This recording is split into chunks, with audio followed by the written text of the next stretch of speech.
10 o'clock news began broadcasting the first week we went on the air. It has been voted the best news in Northern California 4 times in the Emmy Awards competition. And in 1988, we won the top honor for Best Newscast in Northern California from the Radio and Television News Directors Association. And I'm pleased to have been associated with these top-rated professionals. Oh, hello, news fans. I'm speaking to you from the Channel 2 newsroom, where I have some... Well, excuse me, on my phone. The Channel 2? Hello, Chad. How's David? Fine. Well, I don't have it all together yet, Chat. Well, you can catch it all on the Les Nichols, Al Hemsel 10 o'clock news, tonight on Channel 2. Yeah. Well, you can catch it in time for your show tomorrow night. Sure. Excuse me, that's my other phone. Channel 2. Douglas! How's Walter? Fine. Well, you can catch it as usual. Yeah, Les Nichols, Al Hemsel, 10 o'clock news on Channel 2. Yeah. Excuse me, there's my other phone. Chat, here's Douglas. Douglas, talk to Chat. Channel 2. John. How's Virginia? Fine. No, I don't have it all together yet. Well, you can catch it tonight. Yeah, 10 o'clock news. Just a minute.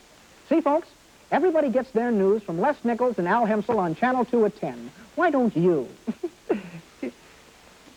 Hi, I'm Elaine Corral. And I'm Dennis Richmond. That promo with Ronnie Schell was from 1958. And if your memory needs a little jogging, those network news anchors Ronnie was talking to were Douglas Edwards of CBS, Chet Huntley of NBC, and John Daly of ABC. These two men, though, Les Nichols and Al Hemsel, were the first anchors of the 10 o'clock news. Channel 2 was one of the few independent TV stations in the country to sign on with a primetime newscast, and we're really proud to be a part of that tradition. During our first year on the air, the United States and Russia were in the middle of the Cold War, and the sighting of Russian fishing trawlers off Point Reyes fueled the panic that there were Russian spies everywhere. With a bird's-eye view, reporter Pat O'Brien filed this report. The vessels are part of a Russian fishing fleet numbering by some count 70 vessels, which have been operating off the coasts of Washington, Oregon, and now California. And their presence is not exactly welcomed by American officials. Today in Seattle, the president of the Congress of American Fishermen, W.G. Sailtick, said he was convinced the Soviet fishing fleet is, as he put it, military-oriented and constitutes a serious threat to the security of the nation. Sailtick alleged to reports of Russian-made homing devices found on the bottom off the west coast. He believes an activity much more sinister than fishing brought the Russian fishing fleet to our coast. I'd like you to meet a very good friend of ours, Ray Jacobs. He's been with Channel 2 since the very first days, the days in those caves we've been talking about. You've probably seen Ray many times. He's the editorial spokesperson for Channel 2. In fact, many people probably think you own the place. I do, Dennis. Tell us what you really do. How many jobs you've had since you've been here? Well, I spent a few years behind an anchor desk, just like you two have. I was production manager, news director, program manager, operations director, administrative director, editorial director, as you said, and now I'm back in news again. There are some people that really think in the newsroom that you were the very first anchor person here. No, that's not true. That's not, but they think it that way, Yeah. so we'll let them remember it that way. But what was it like to anchor the news then? Entirely different. The cameras were black and white. They were on tripods. There were no teleprompters. The show was a lot shorter. It was a half-hour program. Mm-hmm. We didn't have videotape. When we started, we didn't even have film. We grew into handheld, silent 16-millimeter black and white cameras to shoot news film, and we used to have to drive the film up to Berkeley to have it developed at a corner drugstore. What about the union jurisdictional situations? You told us about a situation where you were wearing 2 hats at one time and could have gotten into trouble. Well, we decided to do a remote telecast from the site of a mass where Pope Pius XII was visiting San Francisco. And in those days, the job of directing remotes away from the studio belonged to engineers, and I was not a member of that union, but I directed the remote. And my picture as director appeared on the cover of the Engineers magazine, and we got caught, yeah. We had this world figure, the Pope, coming to town. And he wasn't just another news interviewer, another character in a news program. He was a very special person, and we treated the broadcast that way. The setup of the cameras, again, we're talking about black and white cameras. The way we hung mics around. I had a priest working me as a director who was giving me instructions on what was coming next in the mass so we could follow it. It was just an entirely different feel to it. And all of this, and you're still only 39 years old. That's right. I think it's amazing. And I'm going backwards, too, Elaine. Thank you very much, Ray. Thanks, Ray. During the 60s, our anchor team changed. Gary Park and Stan Atkinson took over. They were later joined by Don Chamberlain and Carlton Cordell. In 1966, one of the Bay Area's most famous landmarks, the Sutro Bathhouse, was gutted by fire. Well, as it stands now, the entire building in the rear is down. It was very difficult because of the ocean side and that section of the building to the rear where it's inaccessible to us.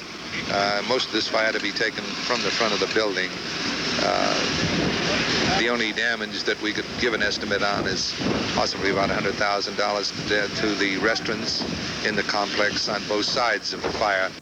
The 60s would turn out to be a decade of turmoil. Assassin's bullets felled 3 of America's most promising leaders. President John Kennedy, that was in November of 1963. Martin Luther King Jr., April 1968. 2 months later, Senator Robert Kennedy. In our own backyard, college campuses became the site of violence. At San Francisco State University, President S.I. Hayakawa confronted student leaders and earned a reputation for being tough. In the East Bay, UC Berkeley became a nightly news feature, not only for local stations, but on the network as well. Reporter Claude Mann was at the site of People's Park.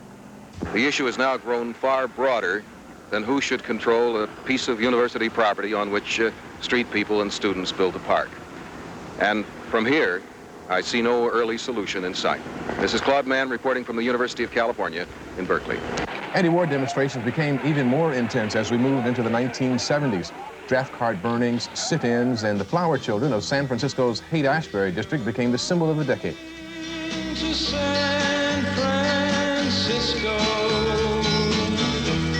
be sure to wear some flowers in your hair.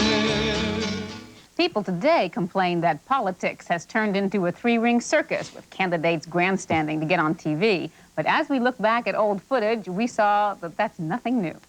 Gregory Sims is a liberal Republican looking for Democratic votes in the congressional election in San Mateo County coming up in November. He decided to take off in a balloon filled with what he called political hot air, and they started pumping up the balloon about 10 minutes after 11.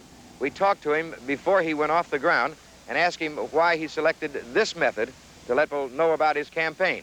I braved the obvious analogies that might be drawn simply because I have to demonstrate to the public that I have an ability to present myself in a unique manner, that I can think of ways that will draw their attention and make up for the fact that I don't have a famous name, that I don't have large campaign funds, and thus I have to use my head to bring myself before the public. Up and away, my beautiful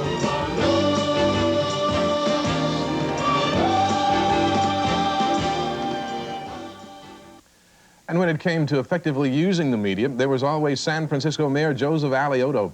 During his first year in office, he took a hard stand when it came to a threatened strike by public employees. Now, I would make these kind of classifications. I would make a classification that would involve the police, the firemen, the teachers, and garbage collectors, and say categorically in the law that they cannot strike. Calvin Coolidge said it as well as anybody ever said it, I guess, when he said you cannot strike against the public interest. And this gets too close to it. Now, if you say that, you have to have a correlative to back that up. The correlative is machinery that in the final analysis will lead to advisory arbitration, fact-finding, cooling off periods, and then finally to compulsory arbitration if necessary.